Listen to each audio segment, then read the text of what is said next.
13 vezes essa carta, pelo menos, porque na minha Bíblia só tem uma folha. Na Bíblia de vocês, são quantas folhas? Quantas folhas? Aliás, não chega a ser uma folha, é quase uma folha. Então, ao invés de você ficar fazendo outras coisas, antes de qualquer coisa, leia a carta de treinamento desse mês, que é Tito. E é uma carta muito simples de compreensão. Se você tem dificuldade para entender a Bíblia,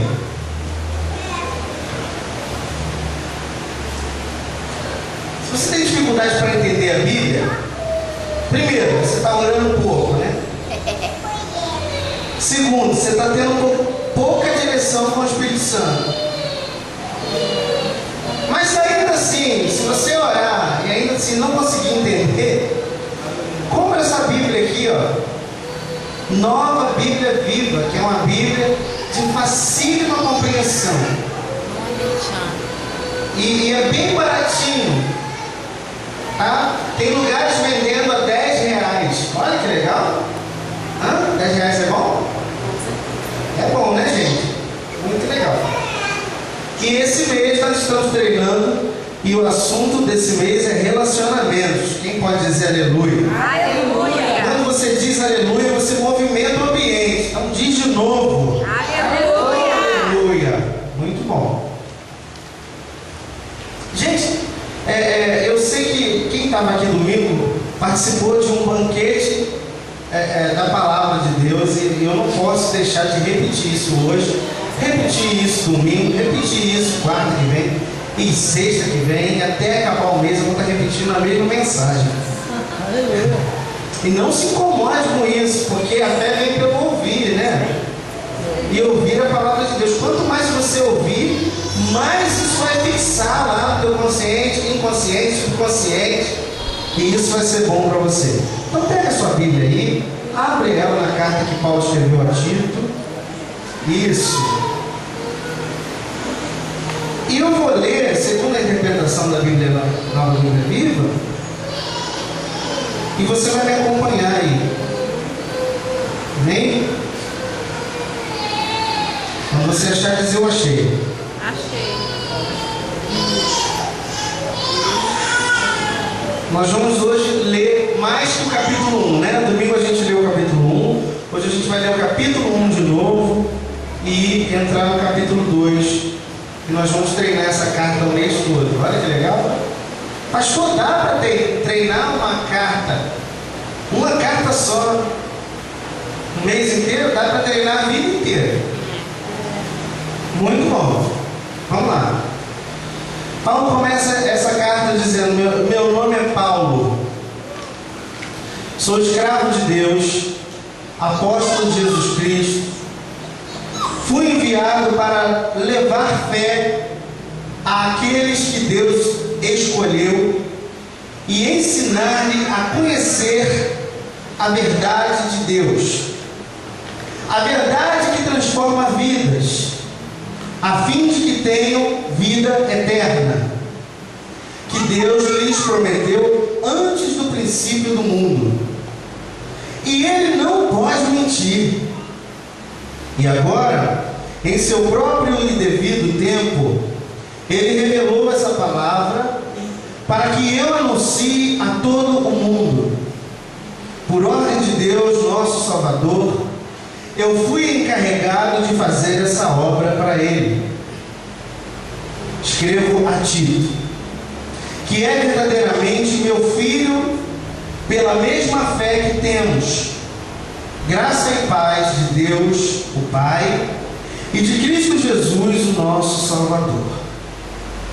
Deixei-o aí, na ilha de Creta, a fim de que você pudesse fazer tudo quanto fosse necessário e pusesse em ordem o que ainda faltava que nomeasse. E em cada cidade, líderes que seguissem as instruções que eu te dei. Os líderes que você escolher devem ser bem conceituados e que ninguém possa culpá-los de nada. devem ser marido de uma só mulher, e seus filhos devem amar ao Senhor e não ter fama de desordeiros ou ser desobedientes a seus pais. Aos líderes congregacionais devem ser homens de vida irrepreensível, porque são ministros de Deus. Não devem ser orgulhosos, nem briguentos.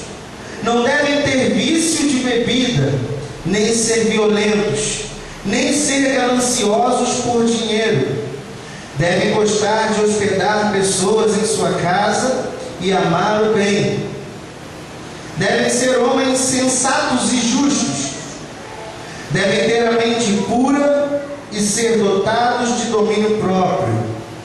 Sua crença na verdade que lhes foi ensinada deve ser forte e firme, a fim de que possam ensiná-la aos outros e mostrar aos que discordam deles onde é que estão errados. Pois há muitos que se recusam a obedecer.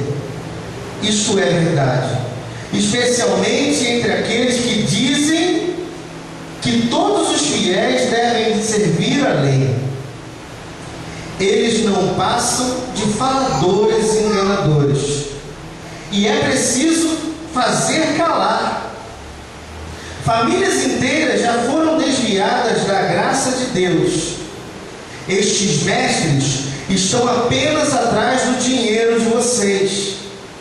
Um deles, um profeta nascido em Creta, disse a respeito deles: estes homens de Creta são todos mentirosos, são como animais preguiçosos e só vivem para encher a barriga. E isso é uma verdade. Portanto, fale aos fiéis daí tão severamente quanto necessário para fazê-los fortes na fé, para que deixem de dar ouvidos a lendas judaicas e às exigências de homens que se tornaram surdos à verdade. Uma pessoa pura de coração vê virtude e pureza em tudo, mas uma pessoa cujo coração é maligno e descrente acha maldade em tudo, pois a sua mente impura e sua consciência rebelde estão corrompidas. Tais pessoas alegam que conhecem a Deus, mas seus atos o negam. São corruptas e desobedientes, imprestáveis para fazer qualquer coisa boa. Mas quanto a você, defenda a vida decente que acompanha o verdadeiro cristianismo. Até aí. Gente, nós falamos aqui no último treinamento sobre o que estava acontecendo com Paulo no momento em que ele estava escrevendo essa carta. E eu quero que você anote pontos essenciais. Você vai precisar disso para a tua caminhada cristã. Paulo, quando ele está escrevendo essa carta a Tito, Paulo já estava sendo perseguido. Paulo já estava correndo risco de vida. Paulo já estava numa situação perigosa. Então, o que acontece com Paulo? Paulo escreve essa carta a Tito, e o pior não é ele ter escrito a carta correndo risco de vida. É ele ter escrito a carta, assinado a carta e enviado a carta. E essa carta correndo o risco de ser interceptada e ser levada para outro caminho, e aqueles que queriam a cabeça de Paulo certamente achariam ali. Só que Paulo, por ser nova criatura, e essa é a diferença da nova criatura. Qual é a diferença? Uma das grandes diferenças da nova criatura para a velha criatura. A nova criatura, ela não tem medo de dizer a verdade e não tem medo de ser apanhado. Se for por amor de Cristo, a nova criatura não tem medo de ser apanhado, mesmo que esteja correndo risco.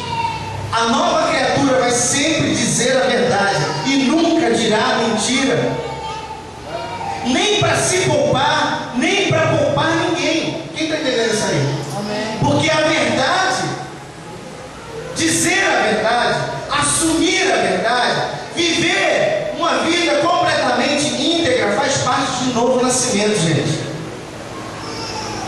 Olha aqui, não tem como ser nova criatura e aceitar na tua vida esquemas para você se dar bem. Não tem como você ser nova criatura e aceitar na sua vida as regras que o contexto externo desse mundo dita como uma coisa natural e comum. Paulo poderia ali ter escrito um apelido, um código, mas ele escreve e assina a carta como Paulo e manda entregar, e seja lá o que acontecer, a verdade precisava chegar a ti e chegou. Deixa eu liberar algo para a sua vida. Quando o que tiver que sair de você for a verdade, não tenha medo, porque vai chegar aonde tem que chegar, e mesmo que você esteja correndo risco, não haverá risco para aqueles que estão em Cristo. Aleluia. Amém, pessoal? Amém. Não tenha medo. Seja crente. E ponto. Então Paulo, ele é o primeiro nível que ele fala nessa carta, é o nível de relacionamento com si mesmo, com ele próprio.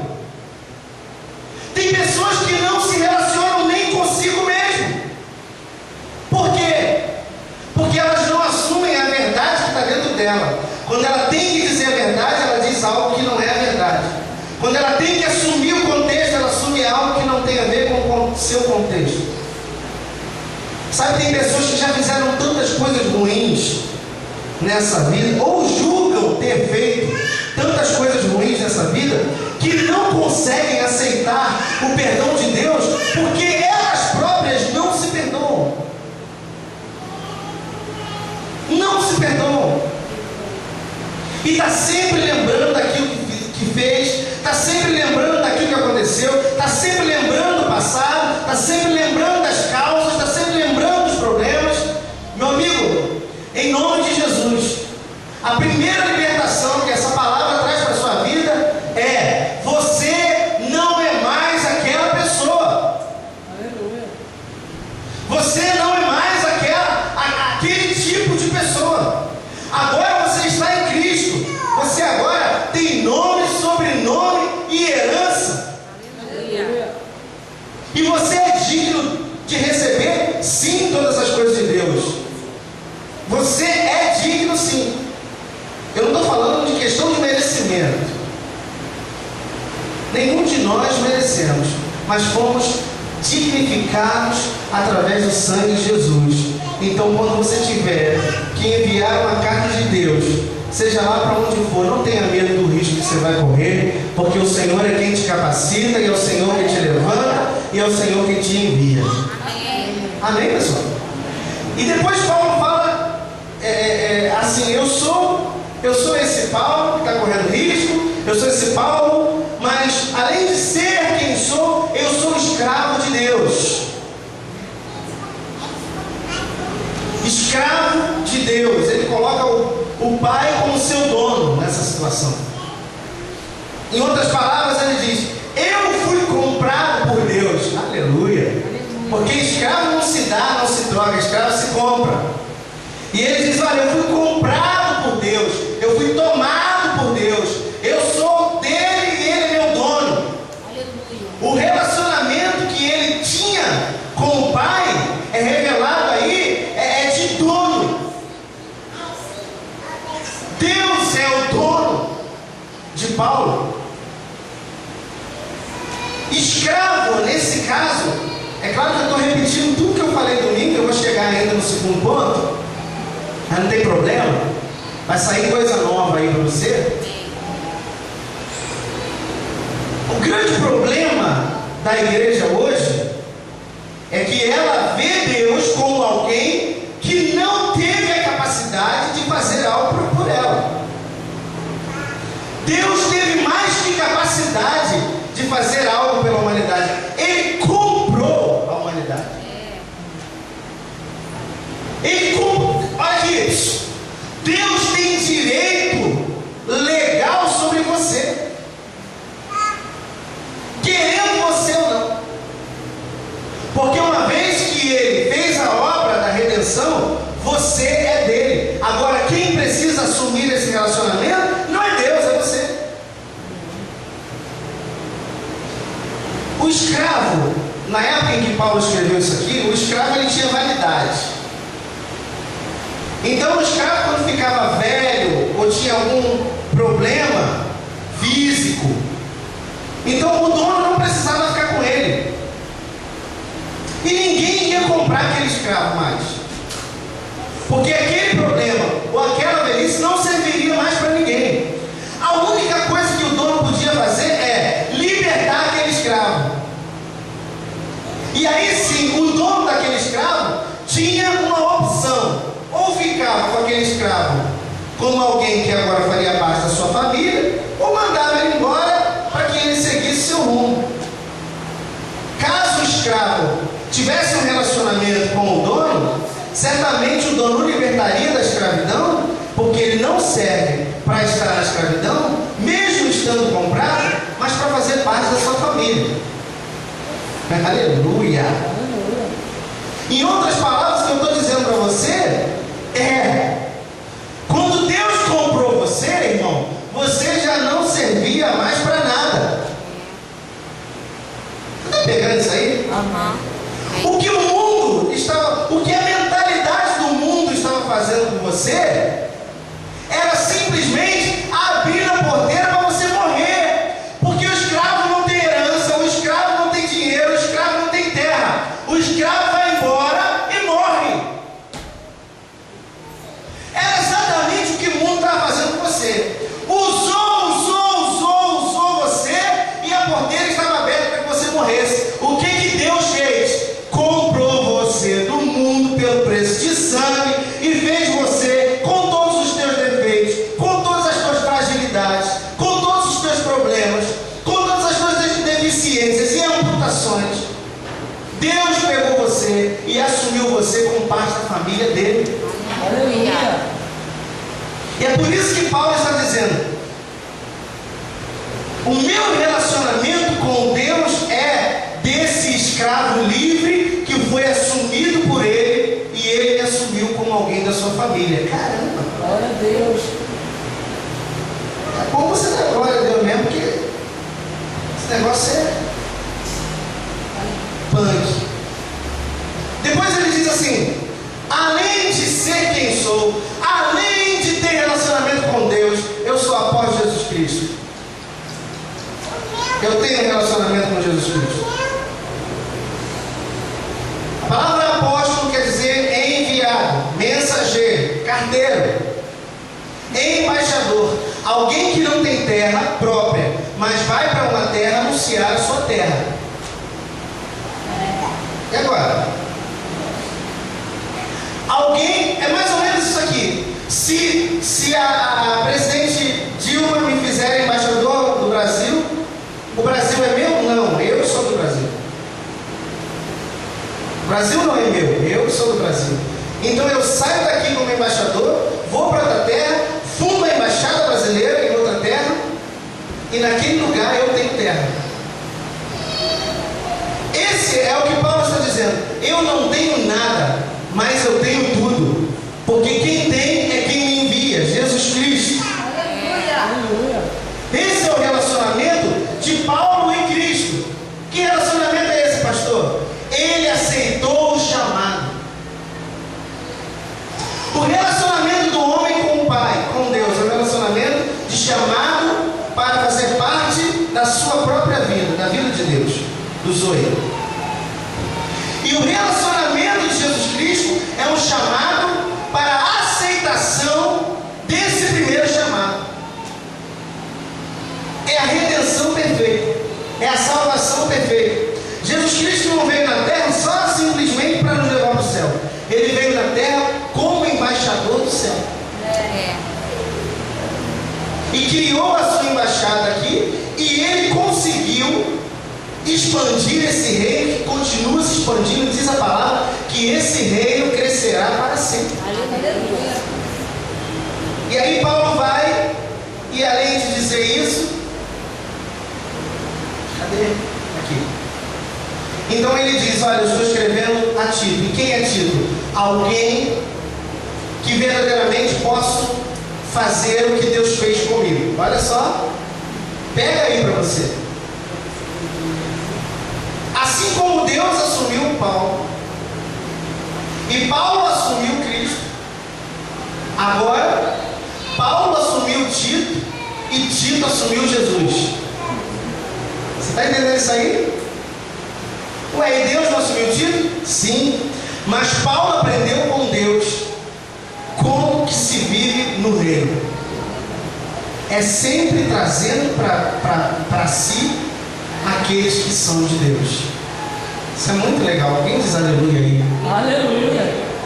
Então ele diz assim, olha, esse Tito, ele é alguém muito, muito, muito especial.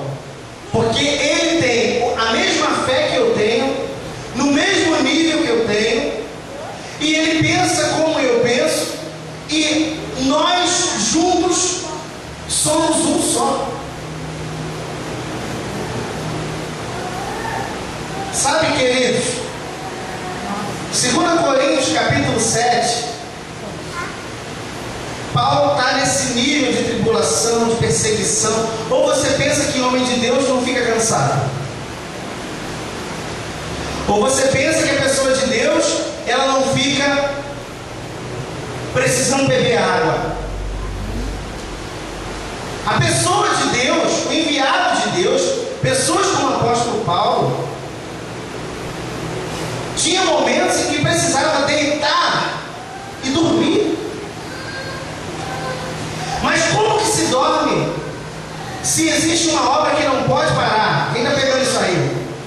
Tem que ter alguém que continue isso, porque a obra é 24 horas, é sem parar. O reino é expansivo, é sem parar. E Paulo, por conta da perseguição, por conta das acusações, por conta das aflições, por conta das provações, por conta de tudo que ele estava passando, chegou um momento que ele estava muito, gente, esgotado, fisicamente, mentalmente, espiritualmente, jamais. Ele precisava. E aí ele faz uma oração e diz, olha, Senhor, revigora as nossas forças.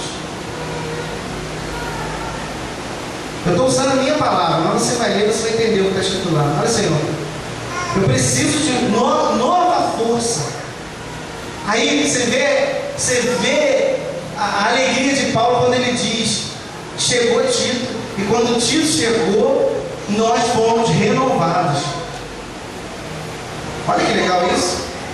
Aqui, gente, se nós nos deixarmos sermos guiados pelo Espírito Santo, seremos pessoas revigoradoras de outras pessoas.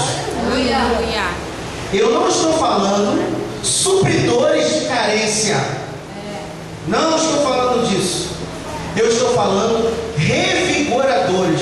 Alguém que chega com energia e dá gás àquela pessoa sobre aquilo que aquela pessoa mesma já tem. Eu não estou falando de animosidade emocional. Eu estou falando de trazer à memória aquilo que tem que dar esperança. Porque a esperança, ela está viva, e o nome dela é Jesus, e ela está dentro de cada nova criatura, sendo acendida pelo Espírito Santo através da palavra. Mas tem momentos que essa carcaça humana descarrega, e é nessa hora que Titos como Tito precisa chegar e trazer essa mesma palavra que já está lá dentro, e trazer esse mesmo ânimo que já está lá dentro. Quem está entendendo isso aí? Será que você é Tito? Será que o nível de relacionamento que você tem com Deus, com o Espírito Santo, com Jesus, é revigorador ou é animosidade emocional? Você não está aqui para ser supridor de carência. Você está aqui para que pela palavra, no abrir e fechar a sua boca, pessoas que são de Deus, tanto quanto você, possam ser recarregadas, mas não por você, pela palavra que está em você, pelo Espírito que está em você. Pelo Cristo que está em você. Não por você mesmo. Então Paulo escreve a Tito e ele diz, olha, esse Tito com quem eu me relaciono é esse homem, que o que está dentro dele é o que está dentro de mim, e quem dirige ele é quem me dirige, e que no momento em que eu preciso de animosidade, não emocional, mas daquilo que está dentro de mim, ele sabe ativar a minha memória em memória de Cristo. Aleluia! Esse negócio é punk. E aí ele diz assim, ô Tito, eu te deixei na cidade de Creta. E para quem não sabe, a cidade de Creta era uma cidade muito religiosa, mas ao culto da fertilidade, ao culto do Minotauro. É o Minotauro que fala, o homem-boi? Ao culto do Minotauro, metade homem, metade boi, que era o símbolo grego da fertilidade masculina. E a deusa da fertilidade, que era o símbolo da fertilidade feminina. Eram cultos a genitálias, era um negócio terrível. E aí esse Tito de Creta, ele se converte pela pregação, que é pregada na Grécia. Muito legal esse negócio. E ele consegue verdadeiramente se libertar dessa religiosidade ao culto da fertilidade e passa a ser a própria fertilidade em pessoa. Aleluia. Fertilidade nas suas emoções, fertilidade no seu espírito, fertilidade no seu corpo, fertilidade nas suas palavras, fertilidade em tudo aquilo que ele é em Cristo. E aí Paulo começa a dizer, eu te deixei aí, cara. Eu precisei continuar a minha jornada. Aqui, gente, vocês precisam firmar os passos de vocês pela palavra, porque eu não estarei aqui para sempre. A minha carreira, ela continua, é como se eu estivesse numa esteira rolante e eu preciso ir. Vocês precisam se preparar para que eu não esteja mais aqui. Vocês não podem me prender aqui. Mas pastor, quem está segurando? O preparo de vocês me segura aqui.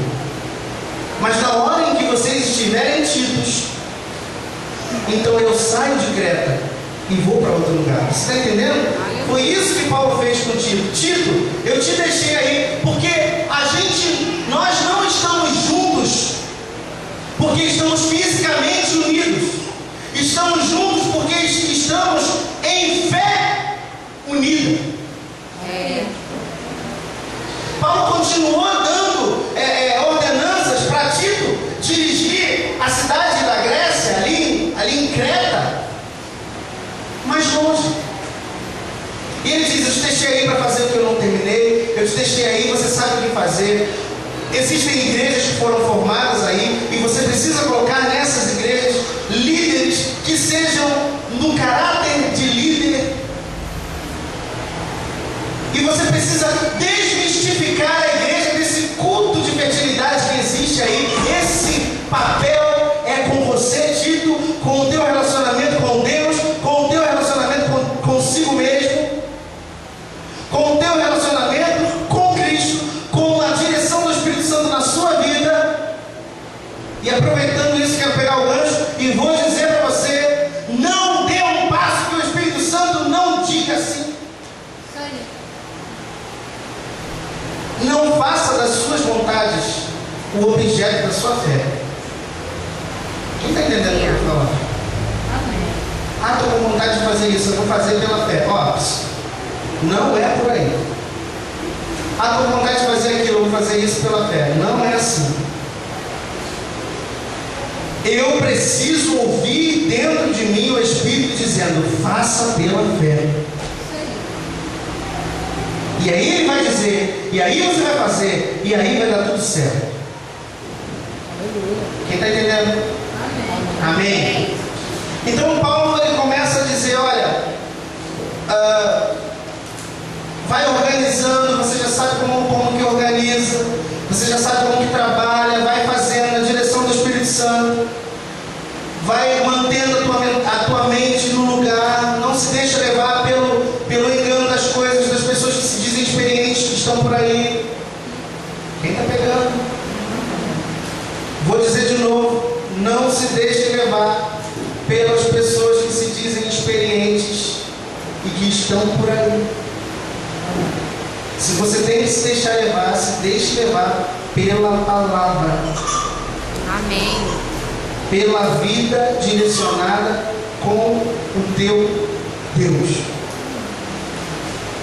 E aí, eu falei aqui no domingo sobre o que quer dizer a palavra relacionamento. A palavra relacionamento deriva de uma palavra do latim, que quer dizer relatos. E essa palavra tem a ver com aquilo que é físico e quimicamente igual. Melhor, aquilo que tem estrutura idêntica. Isso se relaciona. Aquilo que tem estrutura diferente não se relaciona. Então aquilo que dizem ser relacionamento no dia a dia, na verdade não é relacionamento. É o que, gente? Quem está aí domingo? Mistura. A gente tem, principalmente carioca, né? Tem uma mania de dizer, estamos juntos e misturados, né?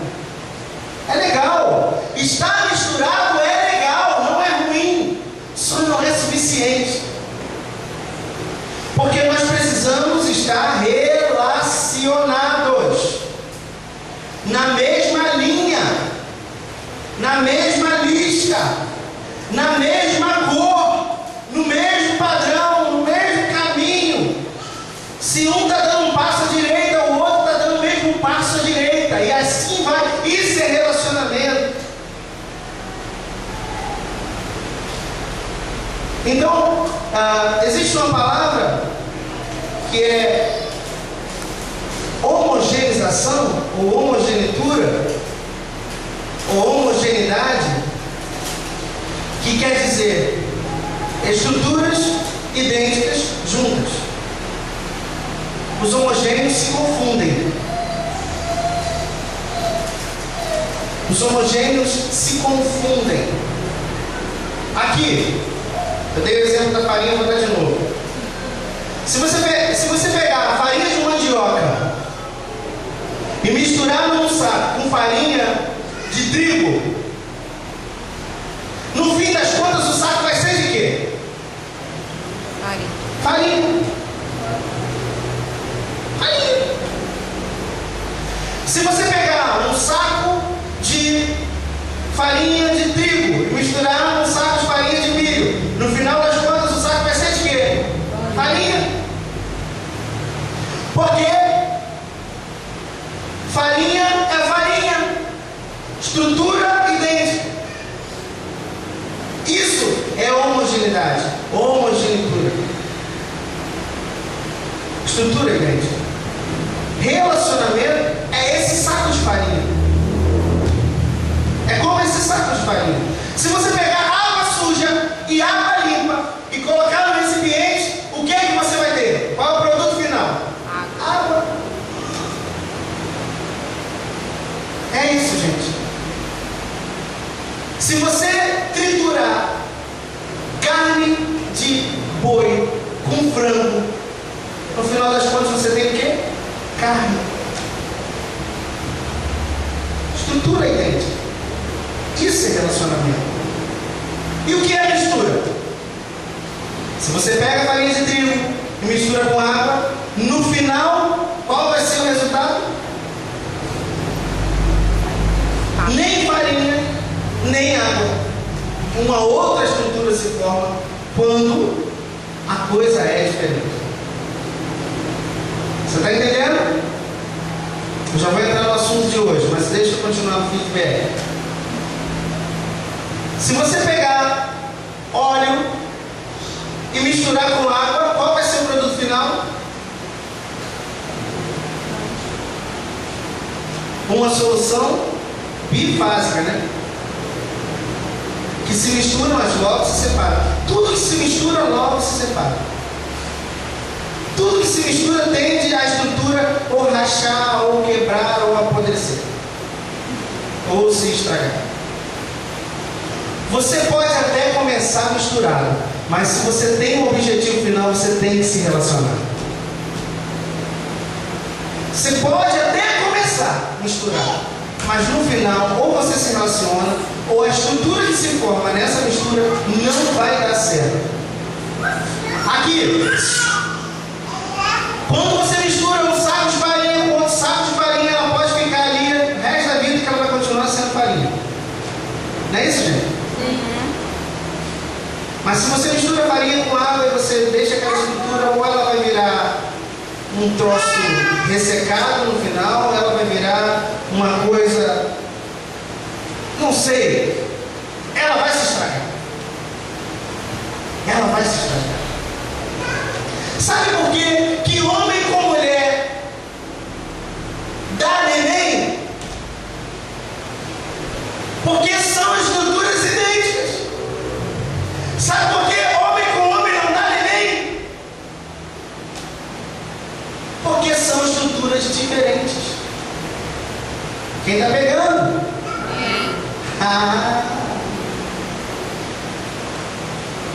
Pode até se misturar, mas o produto final não vai dar o que tem que dar. Vai dar outra coisa. Ou vai dar em nada. Então, o que Paulo ele fala aqui em relação a Tito é: eu e Tito é igual a eu e Cristo, é igual a eu e Deus. Deus e eu é igual a Cristo e eu, que é igual a Tito e eu. Aleluia! Isso é relacionamento. Você quer ver a tua vida se chocar com a vida de outra pessoa? Se chocar. Quando eu digo se chocar, é não dar certo junto. É quando a tua estrutura é uma e a estrutura daquela pessoa é outra. Principalmente, é claro que a gente está falando aqui espiritualmente. Quando é igual, se você tem esse relacionamento igual de Paulo, de ser da família de Deus e ser enviado de Cristo, quando você tem esse relacionamento com Deus, e você encontra alguém que tem esse mesmo nível de relacionamento com Deus, você não tem vontade de sair de perto. Isso é demais. Mas uma pessoa que não tem relacionamento com Deus, encontra uma pessoa que também não tem relacionamento com Deus, elas também não querem sair de perto. Quer ver? Fofoqueiro adora quem? É isso. Fofoqueiro não gosta de quem corta a fofoca. É claro. Os homogêneos se confundem. Quando eu digo confundem, não no sentido de confusão, mas de fundição. Amém, gente? Amém. Graças a Deus você está entendendo isso aí. Então, se relacionar é uma arte da raiz que eu tenho. Relacionamento é fruto da raiz que eu tenho. Se eu sou uma árvore com raízes fortes, eu vou ter frutos prontos, bons. Mas se eu sou uma árvore com raízes finas, rasas, eu vou ter frutos fracos, minhoquentos, ruins. Frutos que antes de amadurecer já se estragam. Isso é muito legal. Tomara que você leve para a sua vida. Então, eu olho para Maria Madalena. Quem era Maria Madalena, gente? Uma mulher relacionada com o quê? Com o mundo.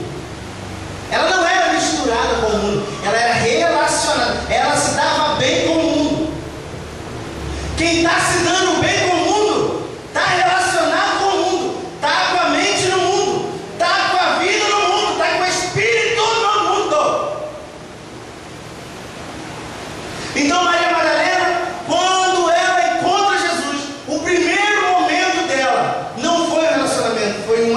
mistura.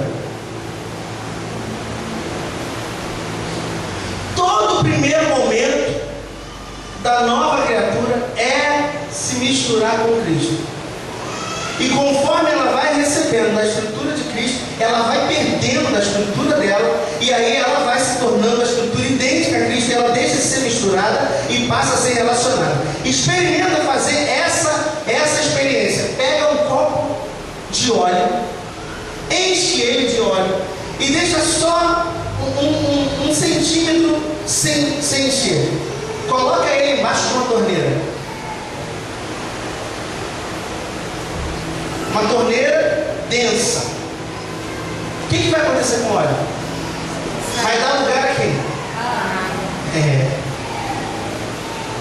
É exatamente o que aconteceu com Maria Madalena.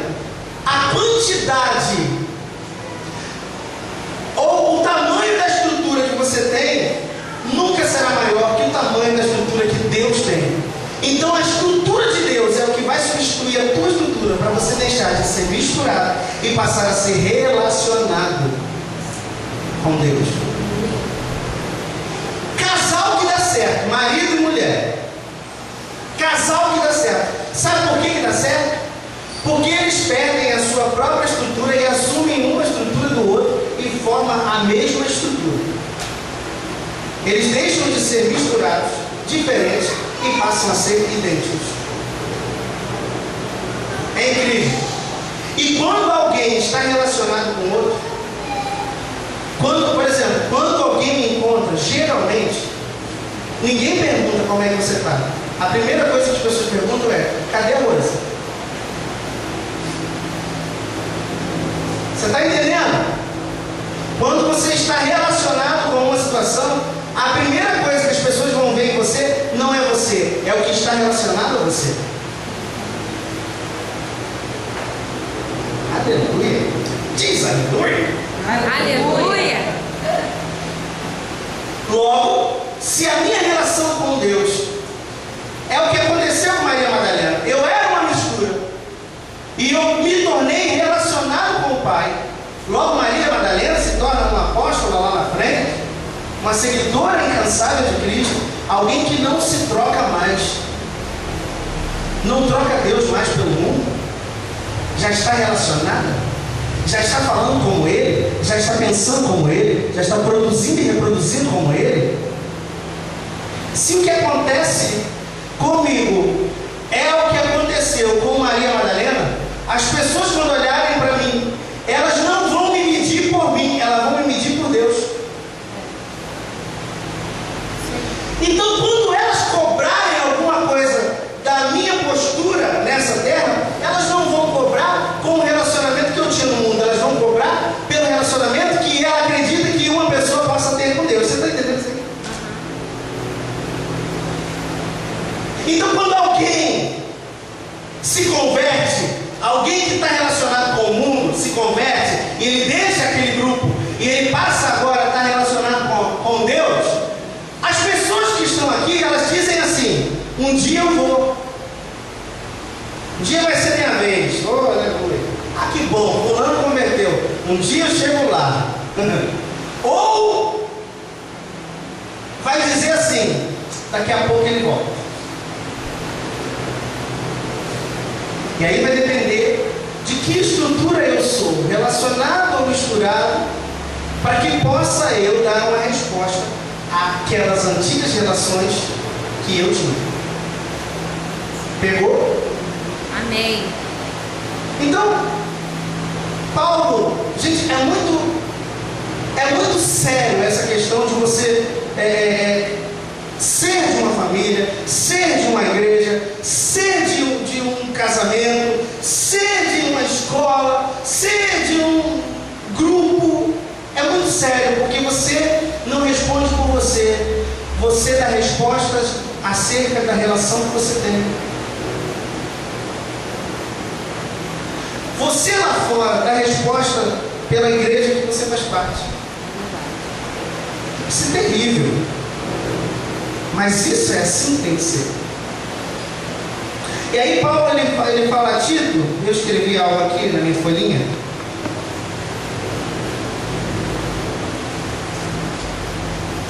Gente, esse silêncio me deixa louca. Verso 10. Há muitos que recusam a obedecer. Isso é verdade, especialmente entre aqueles que dizem que todos os fiéis devem seguir a lei. Eles não passam de faladores enganadores e é preciso fazê-los calar. Famílias inteiras já foram desviadas da graça de Deus. Sabe o que é alguém desviado da graça de Deus? Primeiro nós precisamos pensar o que é a graça. A graça é a vida de Deus doada a qualquer ser humano. A qualquer ser humano. E essa vida de Deus doada a qualquer ser humano faz desse ser humano alguém livre. Livre de todo pecado, livre de toda condenação, livre de toda lei, livre de todo sistema antigo, livre de todo jejum, livre de todo sacrifício, livre de todo mal, livre. Aleluia. Você sabe o que é alguém desviado da liberdade? Por causa de pessoas que enganam outras pessoas, dizendo àquelas pessoas que o que elas têm que seguir é aquilo que Deus já aboliu. O que Paulo está dizendo é: essas pessoas, famílias inteiras desviadas da graça, essas pessoas não têm mais relacionamento com Deus, não estão mais iguais a Deus, por causa de pessoas que eram misturadas à igreja e que pregaram misturas e não pregaram a estrutura de Deus. E não pregaram estruturas firmes da graça. Se não se prega a estrutura firme da graça, se desvia pessoas da graça. E tem um monte de gente dentro da igreja, dentro das igrejas, desviados do relacionamento com Deus, achando que estão tendo vida com Deus. E estão tendo vida com a lei, com o legalismo, com o sistema. Quem está entendendo isso? Amém. E aí o que Paulo diz a Tito é: rapaz, você não pode ficar calado diante disso. Você não pode deixar famílias e mais famílias e mais famílias se desviarem daquilo que é doado a eles, porque eles acreditam de que não são dignos e que tem que fazer alguma coisa para receber algo que não é merecido, que não é por mérito. Quem está entendendo isso aí?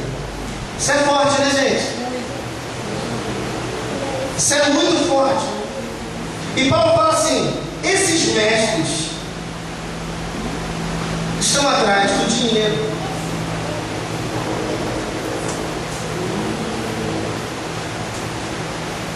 Esses homens, verso 12, são mentirosos, são animais preguiçosos, que só vivem para encher a barriga.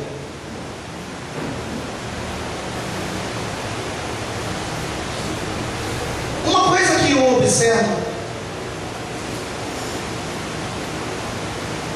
é que a geração da verdade, essa geração cristã, ela não pode ser uma geração tímida. Precisa ser uma geração, como diz lá em Efésios, que entra ousadamente na presença de Deus, através de Cristo. E aqui ele fala algo. Ele diz assim, olha, verso 14, perdão, gente, verso 13: e isso é uma verdade, portanto, fale aos fiéis daí, tão severamente quanto necessário, tornando-os fortes na fé. Como que alguém vai ficar forte na fé? Quem pode me responder isso aí? ouvindo a boa notícia da palavra de Deus. Quando um crente te procurar porque está com problema, porque está com crise, porque está com sei que lá, o que você tem que falar para ele é aquilo que vai produzir fé forte. Não é oração apenas. Você precisa tirar a vida dos olhos deles. Não é ameaçando eles, dizendo cuidado porque com Deus não se brinca. Não é isso. É dizendo cuidado porque com a sua vida não se brinca. A sua vida é preciosa, tão preciosa que mesmo sem você merecer, você é grandemente abençoado, altamente abençoado, profundamente abençoado. E aí Paulo fala, desculpa gente, mas eu vou terminar, para que deixe de dar ouvidos a lendas judaicas e às exigências de homens que se tornaram surdos para a verdade. Olha aqui, lendas judaicas. Vamos falar de lendas judaicas do tempo em que Paulo está escrevendo a Tito. Lendas judaicas. Sabe o que eram as lendas judaicas? Vocês vão ficar páginas agora. Eles acreditavam, os judeus, parte dos judeus, acreditavam que os espíritos dos profetas voltavam.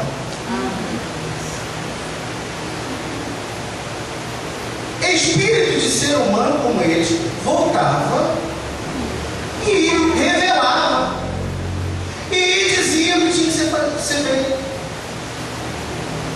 Eram essas lendas judaicas. Outras lendas, tem muitas lendas, mas dentre tantas, essa é uma das mais importantes. Era uma das mais importantes. Outra lenda judaica. Eles acreditavam com todas as letras, que anjos tinham que ser reverenciados e adorados como Deus. Olha só isso. Anjos são mensageiros importantes, seres de Deus, mas filhos são filhos de Deus. Filhos de Deus não reverenciam anjos, filhos de Deus reverenciam Deus. Anjos reverenciam Deus. Não há relacionamento de reverência entre anjos e homens. Não há relacionamento de reverência entre homens e homens. O único relacionamento de reverência é entre o homem para Deus. Aleluia. Então, o Paulo diz, olha, vai lá e diz para eles que essas lendas judaicas não são verdadeiras. Aí eu pergunto para você, é diferente para nós hoje? Não. A igreja está cheia de lenda judaica. A igreja está cheia de misticismo falido. A igreja está cheia de pessoas emocionadas que acham que precisam se rastejar igual a um desgraçado, miserável, bandido, para que Deus os veja. Deus já os viu. Sabe quando que Deus os viu? Antes da criação do mundo. Você já foi visto por Deus, por uma obra perfeita de Deus.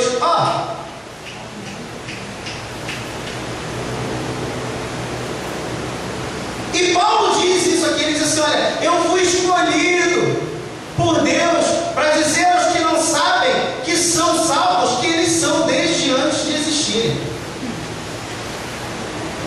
E que a vida deles não está baseada em lendas nem misticismos religiosos.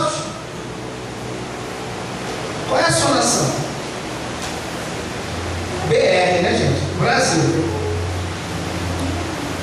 Qual é o costume de brasileiro num sol de 40 graus? Fala aí, pastor Cristiano. Praia, cachoeira. Levinho, né? Mas qual é a lenda da igreja? Terno. Vou denunciar agora.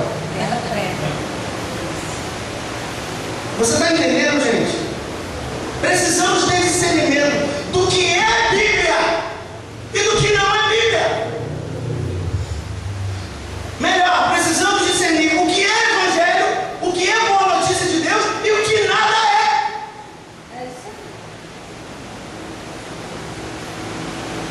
Bem, se somos brasileiros, vamos colocar uma bandeira do Brasil aqui, e não a de Israel. Mas Israel é a nação de Deus, e Israel espiritual é a nação de Deus, da qual nós fazemos parte. Amém.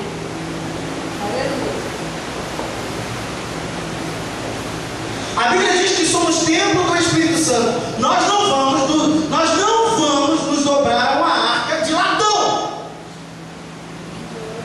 Lendas deste tempo.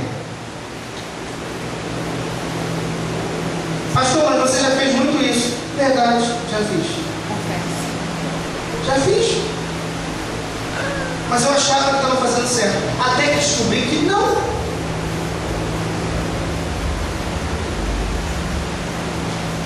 Pastor, você não devia denunciar. Paulo disse que eu devo. E as consequências? Ele disse que o nome dele é Paulo, o meu é Luiz. Você está entendendo? Sem medo. Sem medo. Firme. Você é quem é? Nascido de novo. Aleluia. Você não vai agredir pessoas. Eu tenho aprendido isso. Você não vai agredir pessoas, machucar pessoas, mas que elas precisam ouvir, elas precisam saber. E a palavra não acha jeito, forma, para dizer o que ela diz. Jeremias 3,16, anota aí. Quando o renovo acontecer sobre a terra e vocês se multiplicarem muito, não construirão outra arca, não farão modelo algum dela, e nem lembrar dela devem lembrar. Jeremias 3,16. Você está entendendo? A arca de Deus agora é você. Aleluia. É por isso que quando você chega e um irmão teu está abatido, quando você chega perto dele, e o que está dentro de você é o Espírito de Deus, é a palavra de Deus, ele é revigorado. Aleluia.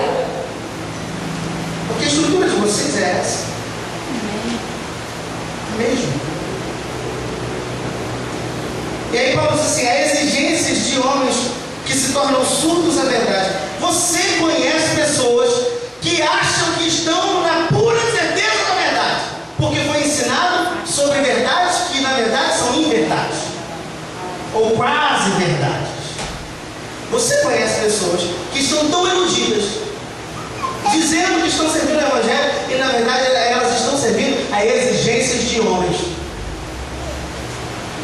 Tem que ser assim, que tem que ser assim, que tem que ser assim, porque se não orar de madrugada, porque se não fizer a propósito 5 horas da manhã, porque se... Você é livre. Você é escravo de Deus. Ele te discerne acerca de como você tem que se comportar em relação a coisas espirituais. Aleluia. Glória a Deus. Se é para orar de madrugada, ele te dirá, não sou eu. Porque pode ser que você tenha que orar 2 horas da tarde debaixo de um sol de 40 graus.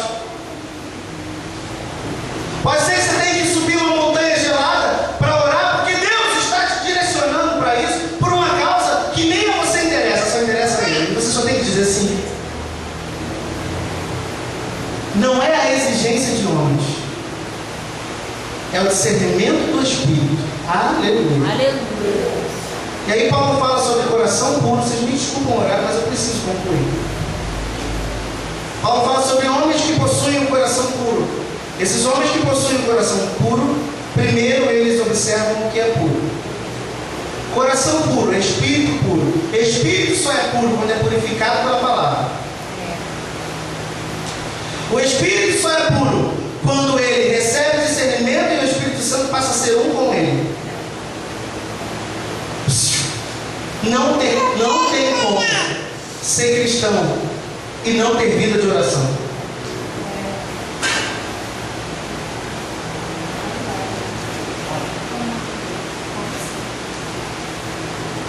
Se a oração é o relacionamento vocal ou mental que eu tenho com Deus,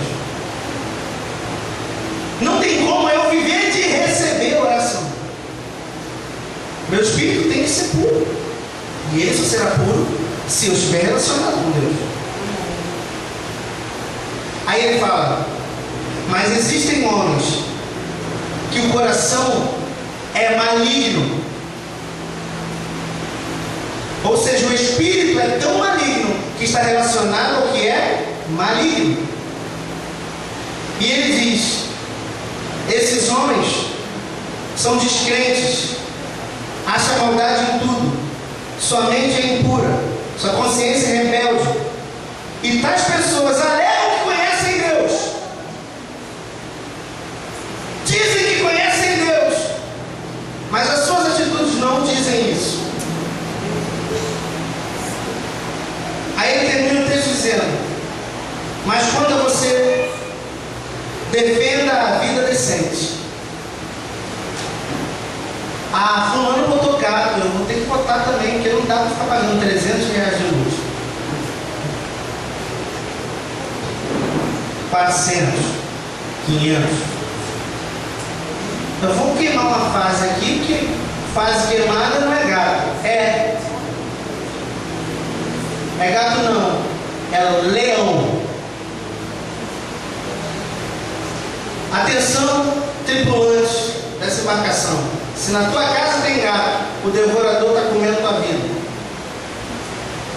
Pronto, falei. Não dá para viver. Ô, gente, ter gato em casa é ser indecente, tá?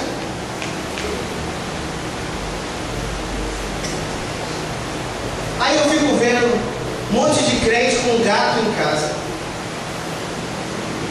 Um monte de crente comprando roupa de marca falsificada. Um monte de crente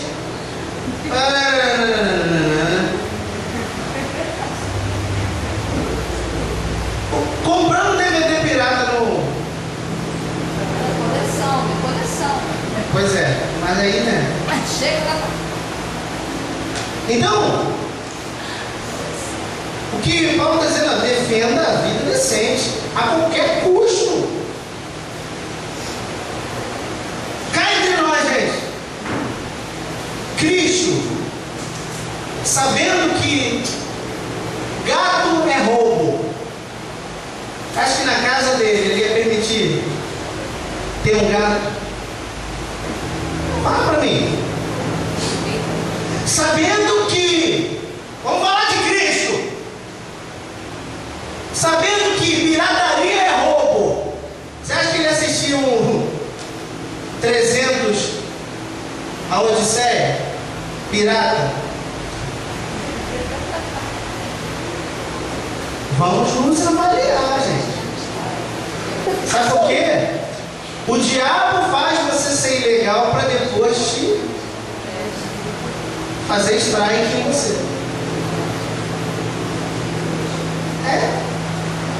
Mas você defenda a vida decente que acompanha o verdadeiro cristianismo. Que acompanha o verdadeiro relacionamento com Jesus. Amém? Então a gente finaliza hoje aqui e você vai pensar um pouquinho. Amém?